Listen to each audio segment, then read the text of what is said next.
오늘은 5월 28일 수요일 저녁 예배 시간입니다. 오늘 주의 부르심에 따라 오늘 이렇게 이곳에 그리고 계신 곳곳에서 주의 발 앞에 마음의 무릎을 꿇으신 여러분들을 주의 이름으로 한 분 한 분 축복합니다. 상상할 수 없는 예수님의 은혜가 이미 여러분 가운데 임해 계시오니 그 은혜가 알아지고 믿어져서 그 은혜를 누리며 그래서 결국은 하나님의 나라와 하나님의 의를 마음껏 펼쳐나가는 저와 여러분 되시기를 참으로 소원합니다. 아멘. 오늘 함께 나누려고 하는 말씀은 이사야서 40장 28절에서 31절 말씀 되겠습니다. 이사야서 40장 28절에서 31절 말씀, 먼저 우리 같이 한번 주의 음성을 듣고 같이 말씀을 나누도록 하겠습니다. 시작. 너는 알지 못하였느냐? 듣지 못하였느냐? 영원하신 하나님 여호와 땅 끝까지 창조하신 자는 피곤치 아니하시며 곤비치 아니하시며 명철에 한이 없으시며 피곤한 자에게는 능력을 주시며 무능한 자에게는 힘을 더하시나니 소년이라도 피곤하며 곤비하며 장적이라도 넘어지며 자빠지되 오직 여호와를 앙망하는 자는 새 힘을 얻으리니 독수리의 날개치며 올라감 같을 것이요 다른 박질하여도 곤비치 아니하겠고 걸어가도 피곤치 아니하리라. 아멘. 아멘. 오늘 함께 말씀을 나누려고 하는 제목은 오직 앙망하는 자만, 이렇게 제목을 가지고 말씀을 나누려고 합니다. 오늘 지금 함께 우리가 말씀을 읽었습니다만 저도 교회를 처음 다닌 이후에 이 구절의 말씀을 얼마나 많이 읽었는지 많이 읽었다는 생각이 듭니다. 왜냐하면 특별히 이 말씀이 저에게 아주 큰 은혜가 되고 힘이 되고 능력이 된다 하는 것들이 이렇게 늘 떠오르기 때문에 이제 그 말씀을 계속해서 이렇게 묵상하게 되고 또 생각해 보게 되고 또 다시 읽어보게 되고 혹시 힘들고 어렵고 곤고한 자리에 처하거나 그런 마음일 때 또 이 말씀을 상기시키면서 그 중에 대표적으로 31절에 등장하는 독수리 이렇게 언어를 생각하면서 이렇게 은혜를 또 이렇게 누리곤 하곤 그랬습니다. 오늘 우리 다시 한번 이사야서 40장 28절에 31절 가운데 우리가 읽어봤기 때문에 31절의 이야기를 다시 보면서 오늘 이 구절의 이야기가 오늘 우리에게 무슨 이야기를 해주려고 하는 것일까? 즉 우리가 원하는 구절이 아니라 하나님이 우리에게 말씀하고 싶어 하는 내용이 무엇인가 하는 관점에서 다시 볼 필요가 있겠다 하는 생각이 들었습니다.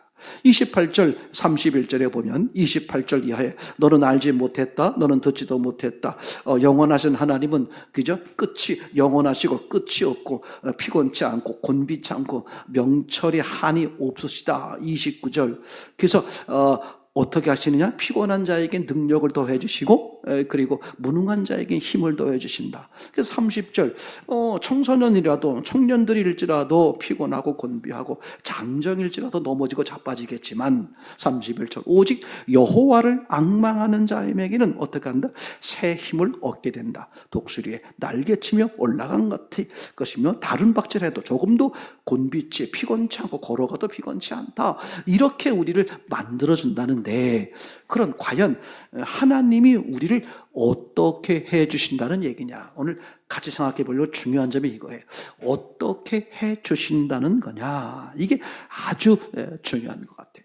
아까 제가 빌립보서 4장 13절 가지고 오해했다고 생각했던 것처럼 오늘 이 구절에 대해서도 저도 예전엔 잠시 그리고 또 다른 사람들도 이 구절에 대해서 오해의 요소를 가지고 있지 않을까 하는 점에서 오늘 하나님이 우리에게 말씀하려고 하는 의미가 무엇일까 정확히 한번 보면서 그런 하나님의 은혜를 입자는 얘기가 되겠습니다.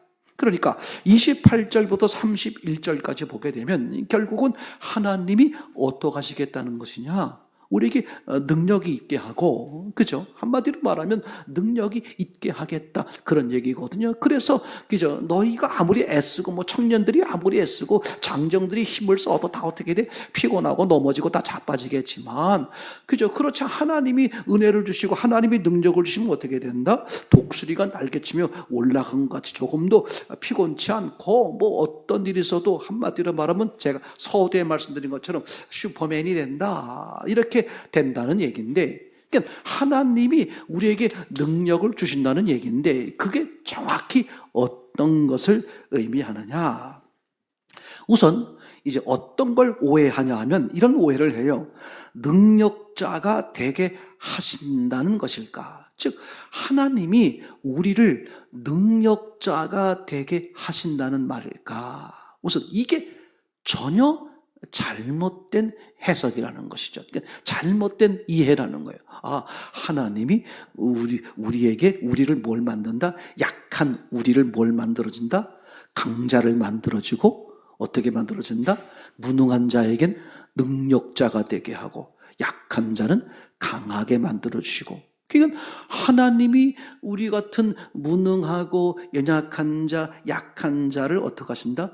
강한 자로 만들어주시고 능력자로 만들어주신다. 이게 아주 그럴듯하고 듣기에 너무 좋고 감사한 이야기지만, 지금 하나님은 우리에게 그렇게 해주시겠다는 뜻이 전혀 아니라는 것이 중요합니다.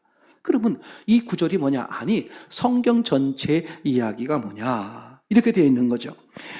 하나님은 우리를 능력자로 만들어준다는 게 아니라 어떻게 하겠다는 거냐? 하나님이 우리의 능력이 돼 주신다. 아니, 목사님, 그게 그 말이지 않습니까? 전혀 아니라는 거예요. 그러니까 우리로 하여금 능력자가 되게 하신다, 능력자로 만들어주신다, 그런 뜻이 아니라는 거죠. 저 목사님은 능력이 많은, 저 신실하신 분은 능력이 많, 저분에겐 능력이 많이 임했어, 저분은 능력이 많어. 하나님은 그렇게 그 사람에게 능력이 많은 능력자로 만들려고 그러는 게 성경의 이야기가 하나님의 뜻이 아니라는 거죠. 아니, 목사님, 저 사람에게 능력이 있고 능력자로 보이고 실제로 많은 능력을 발휘하는데, 아니, 그게 그 얘기가 아닙니까? 근데 성경이 이야기하려고 하는 것은 이런 뜻이죠. 너를 능력자로 만들어주겠다는 게 아니라, 즉 약한 자요 무능한 자를 능력자요 강자로 만들어주겠다는 게 아니라, 하나님은 어떻게 하시겠다? 너는 여전히 약한데 내가 너의 강함이 되어주겠다. 너는 여전히 무능한데 내가 너의 능력이 돼 주시겠다. 이게요, 아무것도 아닌 것 같은데 정말 우리 신앙생활 평생 하면서 얼마나 중요한 바인지 몰라요. 아니, 그래서 결국은 목사님, 아니 그 사람에게 능력이 임했고 그 사람에게 강함이 임했고 그렇지 않습니까? 그렇죠. 겉으로 보면 강함이 임했고 능력이 임했죠, 그죠? 그런데 본질적으로 근본적으로 보면, 그죠? 우리가 약한 자였는데 우리에게 능력이 딱 임해서 하나님이 능력을 딱 던져주셔가지고 없던 능력이 내게 생겨서 나의 것인 내 능력이 많아지고, 나는 약함이었는데, 그죠? 하나님이 강함을 넣어주시고 불어주셔서 내가 뭐가 돼버렸어? 강자가 돼버린, 그렇게 하나님이 하시고 만드시겠다는 것이 아니라, 나는 여전히 약하고 나는 여전히 무능한데 하나님이 나의 강함이 돼주시고 하나님이 나의 능력이 돼주신다. 이게 의미가 완전히 다른 것이죠. 그러니까 나는 너를 강하게 하지 않을 것이다. 그죠? 나는 너를 강하게 만드는 게 아니야. 너를 강하게 만들지 않아. 너는 여전히 약해. 너는 여전히 무능해. 그런데 하나님이 어떻게 하시겠다는 거냐? 내가 너의 강함이 되어주고 내가 너의 능력이 되어 주겠다. 와, 이게요, 얼마나 우리에게 큰 은혜가 되고요, 정말 큰 소망인지 모릅니다. 그죠? 여러분, 그래서 이제 성경 처음부터 우리가 다시 한번 생각을 해보면, 우리가 항상 모든 성경 말씀의 기본을 따질 때 우리가 늘 이렇게 들추어내는 성경 구절 있잖아요. 창세기 2장 7절에 보면 어떻게 되어 있습니까? 흙, 그죠? 흙에다가 뭘 집어넣었어요? 흙에다가 생기를 집어넣는 거. 흙으로 된 사람에게 뭘 집어넣습니까? 생기를 집어넣었죠. 생기를 집어넣었더니 그 사람이 뭐가 되어버렸어요? 생명이 되어버린 거죠. 즉, 흙이라는 것은 나는 흙이다. 그죠? 나는 아무것도 아니야. 근데 거기에 하나님의 영이 함께 하니까 하나님이 함께한 영이 됐다. 이게 지금 창세기 2장 7절의 이야기잖아요. 자, 그러면 이제 다음 자막을 한번 보세요. 어떻게 되어 있냐면 이런 얘기입니다. 그러면 흙이었다는 말은 한마디로 말하면 우리는 어떤 거였어요? 우리는 어둠이었다. 혼돈이요, 공허요. 내가 뭐라고요? 나는 어둠이야, 어둠. 그죠?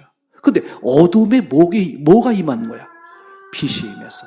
여러분 생각해 보세요. 어둠에 빛이 임하면 어떻게 되겠어요? 빛이 되는 거야. 다시 말할게. 어두움 플러스 빛이 되면, 이거 보세요. 어두움과 빛, 공전이 아니야. 뭐가 돼버립니까? 빛이 돼버린다. 제가 이걸 조금 다시 좀 더 강조하기 위해서, 다른 뜻일 수도 있지만 강조하기 위해서 제가 앞에 말씀을 다시 볼게요. 어두움 플러스 빛, 즉 나는 어둠인데 그 어둠에 빛이 임하니까 거긴 뭐가 돼버려? 어둠은 사라져버리고 빛이 돼버려. 그러면 이거 보세요. 흙. 우리가 흙으로 만들어졌잖아요. 그럼 흙에다가 뭘 집어넣었어요? 하나님이? 생기. 하나님의 영. 하나님이 함께 했단 말이야. 그랬더니 생령. 그죠? 하나님과 함께한 영. 이런 거잖아요.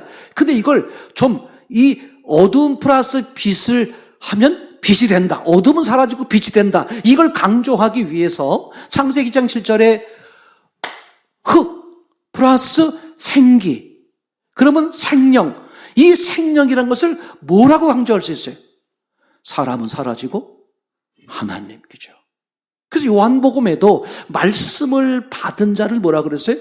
신이라 하였거든. 그래서 서신서에서 보게 되면요, 아주 명백히 말하는 너의 옛사람은 예수님과 함께 죽어버렸다. 새 사람. 그러니까 우리는 뭐야? 육은 없어지고 영이 있는, 맞습니까? 이걸 지금 강조하는 부분이잖아요. 그죠? 다시 보면 어둠, 그 어둠에 빛이 임하면 너무 신기한 거야. 어둠이 함께한 빛이 아니라 뭐는 사라져버려? 어둠은 사라져버려. 이게 명백한 거야. 그러니까 누가 주인이냐? 요 문제잖아요. 그죠? 어둠이 빛을 받아들인다는 것은 빛이 뭐다? 빛이 주인이야. 그 어둠은 사라져버리는 거죠. 자, 우리가 하나님이 우리에게 능력을 주실 때, 그죠? 약한 자에게 강한 자가 되게 하시고 무능한 자에게 능력이 되신다고 하실 때, 이걸 잘못 이해하면 어떻게 되는 거예요? 지금 내게 뭐가 생겨버렸어? 네, 내게 지금 능력이 생기고 강함이 생겼어. 근데 여전히 주체는 뭐야? 내게, 나. 이게 얼마나 놀라운 사실이에요. 그러니까 하나님은, 그죠? 너는 그대로 둔 채 너 안에다가 강한 능력과 그리고 뭐예요? 오늘 전능한 능력을 넣어주시겠다. 그런 얘기가 아니라 뭘 바꾸겠다? 주체를 바꾸는 거야, 주체를. 그러니까 신앙의 근간은 처음부터 끝까지 뭐라는 거예요? 주체를 바꾸는 거야. 주인을 바꾸는 거다. 이게 얼마나 놀라운 사실인지 몰라요. 조금 전에 자막을 다시 보면, 그죠? 어두움 플러스 빛은 뭐밖에 없다? 빛밖에 없어. 그 반대로 해볼게요. 어두움에서 빛을 빼면 뭐밖에 없어? 어두움밖에 없어. 이게 지금 하나님이 우리에게 요 얘기하려고 그러는 거예요. 창세기 2장 7절의 그 원리를 성경 전체에 적용시키는 거예요. 즉 나는 여전히 약해. 나는 여전히 무능해. 그죠? 저기 표현만은 흙이기 때문에 나는 무지하고 무능하고 그리고 무생. 생명이 없어. 내겐 생명이 없고 내겐 능력이 없고 내겐 지혜와 지식이 없어. 아무것도 없어. 그래서 한마디로 말하면 어두움. 나는 흙이야. 그죠? 근데 여기에 어떻게 돼버렸어요? 하나님이 함께 하는 거야. 그랬더니 뭐가 생겨버리는 거야? 무지가 전지가 되고 무능이 전능이 되고 무생이 영생이 되고 말이죠. 그럼 이거 보세요. 전지, 전능, 영생의 조건을 가지고 계신 분이 누구야? 하나님이야. 그러니까 하나님은 사람을 만들 때 만드신 목적과 계획이 뭐다? 하나님의 형상, 즉 하나님처럼. 그래서 여자를 이제 만들 때 남자에게서 사람을 만들었다는 것은 누구로부터? 하나님으로부터 이런 얘기잖아요. 하나님은 단지 우리에게 지혜나 능력이나 필요한 부분들을 그대로 주고 그런 뜻이 아니라 어떻게 하는 거예요? 하나님 자신을 주어 너로 하여금 하나님처럼. 이게 얼마나 놀라운 사실인지 우리가 다시 생각해 보게 되는 거겠죠. 그렇죠? 그래서 한마디로 말하면 그 다음 자막이 이런 얘기 되는 거예요. 그래서 주체가 누구란 말이냐? 주체는 하나님이시지 내가 아니다. 이걸요, 사실은 이렇게 능력을 받았다고 얘기해야 되나요? 이렇게 오해하시거나 그래서 결국 잘못되는 분들을 저는 여럿 봤어요. 특별히 이단 종파에 계시는 그 지도자급이라고 말씀드릴까요? 그 이단 종파의 그 지도자들 보게 되면요, 예전엔 나름대로 이런 능력 체험을 많이 하신 분들이에요. 근데 이분들이 어떤 오해에 빠졌을까? 제가 이분들하고 직접 인터뷰해 본 건 아니지만 곰곰이 생각해 보면 공통점이 능력이 누구에게 임했다? 내게 임했다. 내가 능력이 생겼다. 여전히 주체는 누구다? 주체가 나야. 주체가 하나님이 아니라 주체는 나야. 하나님은 내게 능력을 주신 분이야. 하나님께 고맙고 감사하지. 근데 이 능력의 주인은 누구다? 나다. 내게 주셨으니. 그러니 어떻게 되겠어요? 이 능력을 어떻게 사용할 거야?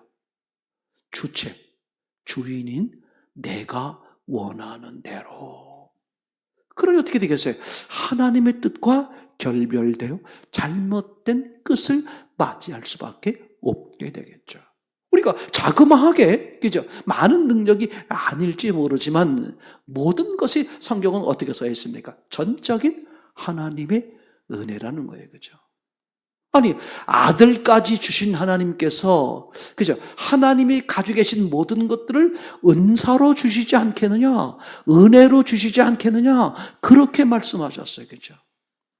그러니까 하나님은 모든 것을 우리에게 퍼주시는데, 금방 말씀드렸던 것처럼 사람들이 간혹 오해하고 유혹에 빠지는 것처럼 능력만 내게 던져주시는 그런 잘못된 하나님으로, 잘못된 능력의 개념을 가지고 계신 분이 얼마든지 있을 수 있다.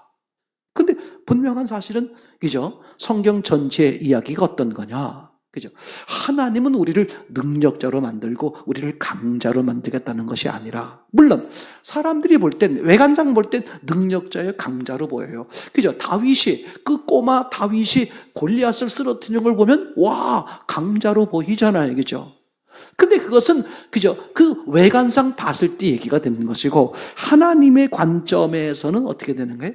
하나님이 그 사람의 다윗에게 강함이 되어주시고, 그죠? 하나님이 그 다윗에게 능력자가 되어주시는, 이게 얼마나 놀라운 사실인지 몰라요. 그러니까 만약에 하나님이 떠나면, 즉 하나님과 결별되면 어떻게 되어버리는 거야? 능력은, 강함은 사라지는 거죠. 이게 얼마나 중요한 말인지 모릅니다. 그죠? 그러니까 주체는 하나님이시지 내가 아니라는 것을 철저히 기억하는 자세가 얼마나 중요한지 몰라요. 우리가 그 부활에 같이 외우는 성경 구절 가운데 요한복음 15장 5절에 보면 이 구절이 떠오릅니다. 시작. 나는 포도나무여 너희는 가지니 저가 내 안에 내가 저 안에 있으면 이 사람은 과실을 많이 맺나니 나를 떠나서는 너희가 아무것도 할 수 없음이라. 아주 성경은 단언하고 있는 거예요. 가지가 능력이 있는 게 아니라 나무가 능력이 있는 거예요. 가지는 나무에 단지 붙기만 했을 뿐인데 모든 능력이 어디서 임해? 나무에서 임하는 거죠. 그러니까 가지에서 어떻게 돼? 잎이 열리고 막 꽃이 피고 열매가 열리니까 자기 자신이나 사람들이 볼 땐 뭐가 능력인 것 같아? 가지가 능력이 있는 것 같아요. 그럴까봐 오늘 예수 그리스도께서는 아주 분명하게 말하는 것이죠. 나는 포도나무고 너희는 가지라. 그죠? 너희가 사람이 나를 떠나서는 아무것도 할 수 없음이라. 이 말이 무슨 뜻이냐? 나를 떠나서는 이렇게 말했어요. 그러면 떠나기 전에는 어떻게 있었다는 거예요? 함께 있었다는 말이잖아요. 그럼 함께 있었다는 것은 그 가지가 잎사귀가 열리고 꽃이 피고 열매가 열리는, 다시 말하면 강함과 능력이 있어 보였다, 없어 보였다? 있어 보였다는 거죠. 근데 나를 떠나는 순간 어떻게 돼버린다? 너에겐 아무것도 없다. 이게 얼마나 놀라운 은혜요 귀한 진리인지 모릅니다. 그죠? 한마디로 말하면 이렇습니다. 그래서 누구도 교만할 수 없도록, 그죠? 내가 능력이 많아, 내가 지혜가 많아, 그건 자랑할 거 전혀 없어. 왜? 사실은 강함이 내게 아니라 능력이 내게 아니라 누구 거다? 하나님의 거야. 하나님의 은혜로 임했을 뿐이야. 그죠? 반대로 말하면 좌절할 이유가 전혀 없는 거예요. 저 사람은 능력이 많은데, 저 사람은 지혜가 많은데 왜 나는 능력이 없고 나는 지혜가 없지? 좌절할 이유가 전혀 없단 말이죠. 그죠? 왜냐하면 이 능력이나 이 모든 것들은 어디서부터? 하나님의 거요? 하나님이야. 이게요, 얼마나 우리에게 참 놀라운 진리인지 모릅니다. 예를 들면 사울 왕과 다윗 왕을 생각해 볼 수 있겠죠. 그렇죠? 여러분, 사울 왕과 다윗 왕에 한번 생각해 봐요. 그죠? 이들이 능력자가 됐습니다. 그런데 능력자가 되었는데 왜 능력자가 되느냐? 하나님이 함께 하시니까. 다른 거 아무것도 없어요. 하나님이 함께 하시니까. 그죠? 하나님, 제가 올라갈까요? 하나님이 올라가라 하면, 하나님이 말씀하시면 전쟁은 다 이기는 거야. 그죠? 그러니까 하나님이 함께 하시니까 능력자가 되는데, 반대로 말해 볼게요. 그죠? 어떻게 되겠습니까? 왜 무능자가 되고 왜 패배자가 될까? 간단한 거예요. 누가 함께 하시지 않으니까? 하나님이 떠나버렸으니까. 그러니까 썰물처럼 그냥 떠내려가는 거야. 하나님 자체가 능력이기 때문에, 하나님 자체가 지혜이기 때문에, 하나님이 떠나면 하나님과 결별되는 순간 지혜요 능력은 한순간에 어떻게 된다? 사라지는 것이죠. 아멘. 오늘의 결론입니다. 이제 그러면, 그죠? 하나님은 누구에게 이런 능력자가 되게 하시나? 즉, 누구에게 능력이 되주시고 누구에게 강함이 되주시느냐? 요 얘기입니다. 결론. 누구? 오직 여호와를 앙망하는 자만. 누구만? 오직 여호와를 앙망하는 자. 그럼 여호와를 앙망한다는 게 무슨 말일까? 제가 번역본 다른 성경 구절을 다 찾아보니까 내용이 이런 거였어요. 오직 여호와만 바라보고 의지하는 자, 이렇게 되어 있더라고요. 어떤 자? 오직 여호와만 바라보고 의지하는 자. 앙망한다는 단어는 무슨 말이? 바라보고 의지한다, 이런 말이야. 그러니까 진심으로 바라보고 의지하는 자죠. 근데 앞에 뭐가 붙었어요? 오직, only. 나는 그죠? 하나님도 바라보고 또 이렇게 의지하고 또 다른 것도 바라보고 의지하고 그 얘기가 아니라 누구만 올리야 하나만. 그 하나가 누구라고? 하나님인데 성경에 뭐라고 써있어요? 여호와만. 그 왜 여호와를 강조했을까? 이런 말이에요. 여호와란 의미 속에는 다 포함되어 있지만 하나는 전능자요. 하나는 주인이요. 하나는 아버지요. 저는요, 이것 때문에 모든 사람들에게 이게 복음이야. 태어날 때 보게 되면 또는 자라는 과정 속에서 보게 되면 많은 차이가 있습니다. 지혜의 차이, 지식의 차이, 능력의 차이, 그죠? 얼마든지 많은 차이가 있을 수 있어요. 얼마든지 많은 차이가 있을 수 있어요. 근데 진정한 지혜, 진정한 능력, 진정한 강함, 진정한 능력은 오직 어디에만 있다? 하나님께만 있는데, 그럼 하나님은 어떤 자를 강하게, 그죠? 어떤 자를 능력자로, 그죠? 누구를 그렇게 만들어 주시는 게 아니라 누구에게 강함이 돼 주시고 누구에게 능력이 돼 주시느냐. 아멘. 어떤 경우도 능력자요, 그죠? 강한 자요. 절대 성경은, 그죠? 사람에겐 능력자요, 강한 자는 없는 거예요. 그죠? 그럼에도 불구하고 그런 비슷한 언어로 사용되고 있다면 그것은 하나님이 너의 능력이 되어주시고 하나님이 너의 강함이 되어주셨다. 그런 전제가 되는 거겠죠. 그러면 하나님은 누구에게 강함이 되어주시고 누구에게 능력이 되어주시느냐? Only one. 오직 여호와만 앙망 바라고 의지하는 자. 그러니까 하나님을, 이분은 내 유일한 아버지야. 내 유일한 아버지야. 아버지이기 때문에 자식에게 생명을 주고 아버지이기 때문에 자식에게 모든 걸 쏟붙는 거 아닙니까? 그죠? 그러니까 근데 아버지가 여럿이 아니야. 내 유일한 아버지 하나님 뿐만 아니라 내 유일한 주인, 내 소속이고 나를 책임져 주시는 주인이야. 오직 한 분이신 주인 하나님 뿐만 아니라 이분이 아버지이면서 주인이라고 할지라도 이분이 능력이 없는 분이면 어떻게 돼요? 소용이 없잖아요. 그죠? 근데 이분이 어떤 분이다? Only one. 전능자. 모든 능력을 총괄하고 있는 유일한 분. 그죠? 그러니까 우리 삶에서 절대 있잖아요. 왜 나는 약할까? 왜 나는 시원찮을까? 왜 나는 부족할까? 왜 내 삶은 맨날 이럴까? 절대 거기에 속지 마시기 바랍니다. 그죠? 그리고 사람들이 만들어낸 능력은 그 진짜가 아니야. 그건 잠깐이 아니야. 절대 그 사람을 살리지 못해. 돈이 아무리 많아도, 사회적 지위가 아무리 많아도 그 사람의 본질적 죄의 문제부터 영생의 문제부터 해서 진짜 평안, 진짜 기쁨의 문제를 하나도 해결할 수가 없단 말이죠. 그죠?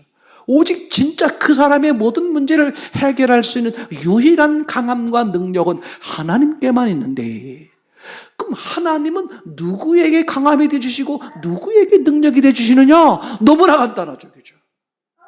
오직 여호와만 앙망하는 자, 오직 하나님만 바라고 의지하는 나의 전능자십니다. 나의 유일한 전능자, 나의 유일한 주인, 나의 유일한 아버지이십니다. 그죠? 그러기 위해선 그분 앞에 내가 어떻게 나가야 돼? 난 약자입니다. 난 흙입니다. 나는 하나님이 계셔야만 합니다. 하나님 외에 다른 건 필요 없습니다. 하나님과 다른 거 겸해서 하면 안 됩니다. Only one, 오직 하나님만 내게 계셔야 합니다. 그런 사람에게 하나님이 어떻게? 옳다구나. 내가 너의 강함이 되어지고 내가 너의 능력이 되어줄게. 곤고한 자리에 있습니까? 저도 가슴이 아파요. 근데 주님이 하신단 말이야. 주님이 뭐라 그래? 그래, 너 그 약함, 연약함 그대로 내 앞에 고백하렴. 내가 너의 강함이 되어지고 내가 너의 능력이 되어줄게. 두려워하지 마. 무서워하지 마. 근심하지 마. 너에게 준 나의 강함, 너에게 준 나의 능력, 즉 너의 강함과 너의 능력인 나 하나님은 이 모든 것을 어떻게 완벽히 해결하고 완벽히 충만케 하는 유일한 구약이죠. 그런 은혜를 누리는 저와 여러분 되기를 참으로 소원합니다.